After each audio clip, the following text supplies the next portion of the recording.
rushing touchdowns? Anything? I mean, obviously really good, but you got to contribute that to the O-line. Really from the start of the game, they were able to like block them up, get a hat on a hat, and just make a lot of running lanes for the backs and myself. And we just did a really good job of taking what they gave us. Obviously, they were playing kind of softer on the perimeter, so it was hard to throw it, but we had good running lanes, and that's what we decided to do. And then when we got close there, we were able to punch it in. Do you feel like this was your best all-around game of your career? I mean, by touchdowns, it certainly is, but that's not the only measure. Do you feel like it was, and how so? I mean, it's obviously up there. I feel confident about that, but I think that I've had a few games like that just where I've been versatile, but it goes back. I couldn't have done any of it without the guys around me and the running backs. They ran hard to get us all the way down there. Our receivers did really well on the perimeter blocking, which opened up a lot of shots that we were able to connect on. And so it was obviously a really good confidence game for me. And it was just a great team win.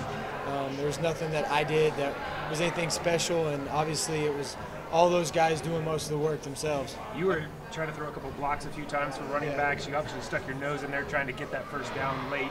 How do you balance, that kind of aggressiveness with also kind of protecting yourself?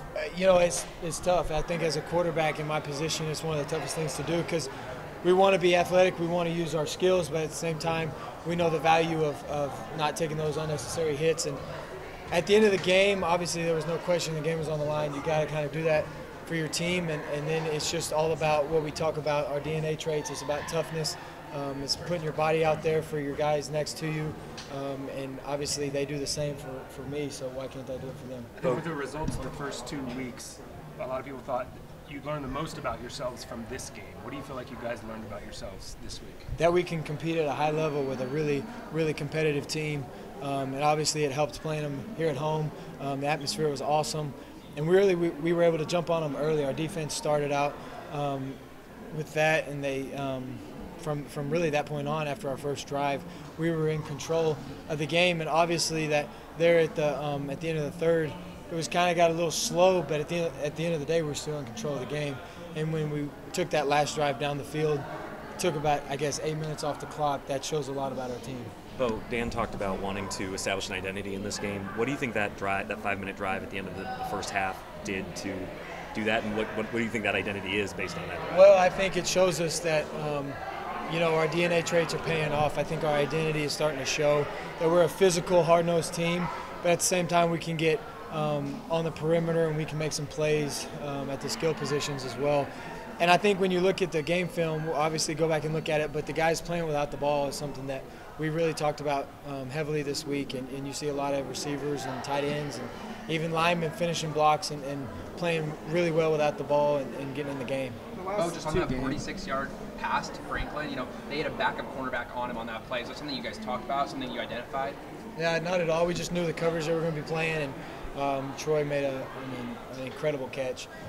And I can't wait for him to continue to do that because we know the kind of skills he's got, and he's only going to continue to get better and better and more confident the more he plays because, people forget he's still just a true sophomore, and making plays like that in an atmosphere like that, in a game like that, that's huge.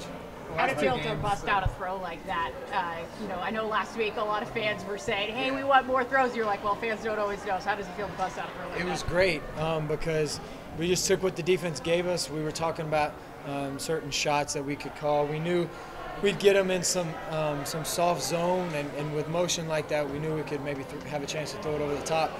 And when I looked at Troy, he did a great job of routing his guy up. He had great separation. And then when I threw it, it was just all about Troy going and making a play. Again, there was nothing that I did. It was more of a better catch. The last 2 weeks, the first team offense scored 13 straight drives. 12 of those were touchdowns. Just what do you attribute to the high level of success you guys are playing at right now? Well, you got to, give credit to Coach Dillingham right now because he's calling great games. He's putting us in great situations. We have plans going in every drive, and I think at the beginning of drives when we have those kind of plans and we're able to move the ball at the get-go, get 1 or 2 first downs, we're allowed to get into tempo, and that's huge for our offense. And obviously at the end of the day, when you look at the past 2 games, we've ran the ball at a high level. We've gotten ahead of the chains. We've gotten some second and shorts, third and shorts, and we really haven't had third and longs, which in the past it's killed teams in third and longs, and it's going to continue to kill teams when you get in third and long. So keeping those second and third and shorts is what's really doing the job for us. How do you decision making, something that's been talked about a lot with you? How do you feel like you did in that area today, and how much does it help when you all are able to establish the run early? Just confident. I felt like I didn't do anything different. Just went out there and played the game, let it come to me, and just at the end of the day, I'm a point guard and with some great positions around me, great skilled players. So when you have my job, to be honest with you, is kind of easy. Just knowing what to do with the ball, knowing who to get the ball to, and then letting those guys do their thing. The drive at the end of that 13 personnel group there, particularly at the end of the first half, to be able to not just milk the clock, but to rely on a formation like that where they know what's coming and still be able to. Yeah, that's, at the end of the day, it's kind of like you said, they know it's coming, and it's just up to us to get it going. And you have to credit our line again, creating some running lanes, and our backs ran it very physical today. The tight ends love getting on the field and knocking people around. The drive at the end of the first half, was that something you guys said, hey, we're going to get the second half kickoff, so if we go down here and score to open the second half, we're in really good shape? Was that something you guys kind of talked about, or how did it kind of just play out that way? Well, we got the ball with a little bit over like a 2-minute situation, so we knew it could potentially be either a quick score or we'd eventually get into that 2-minute and we could take some time off the clock. So as at the beginning of the drive, we just got some first downs and we're moving like a normal offense, and then at the end we got into kind of a slower mode to where we wanted to run the ball, take some clock, because we were running the ball effectively. We didn't want to give the ball back to them, and so when we line up like that and run the ball, I believe on that drive we had a good 4th down conversion. So it's all about just moving the chains and getting in 3rd and 4th down and manageable, and that's what we did a great job of today. After that first game, there was a lot of pressure on you. So how have you handled that, and how are you fitting in your identity as a Duck now? Well, one of my past coaches told me pressure is a privilege, and so I've really taken that to heart, and there's nothing like more true in my opinion. When you have a lot of pressure, it means that people believe in you and people believe you can do it, or there wouldn't be pressure at all because there wouldn't be a doubt. So I'm just confident in my team. I'm confident in what they do.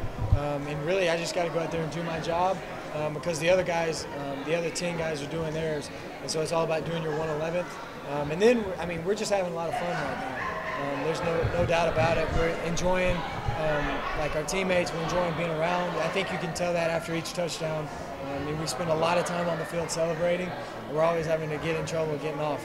How do you describe an offense that's capable of both 50-yard pass with 6 20-yard passes and also to milk the clock and run with 13 personnel and 6-0 line? You're a really challenging offense. You're really presenting a lot of trouble for a defense when you do that.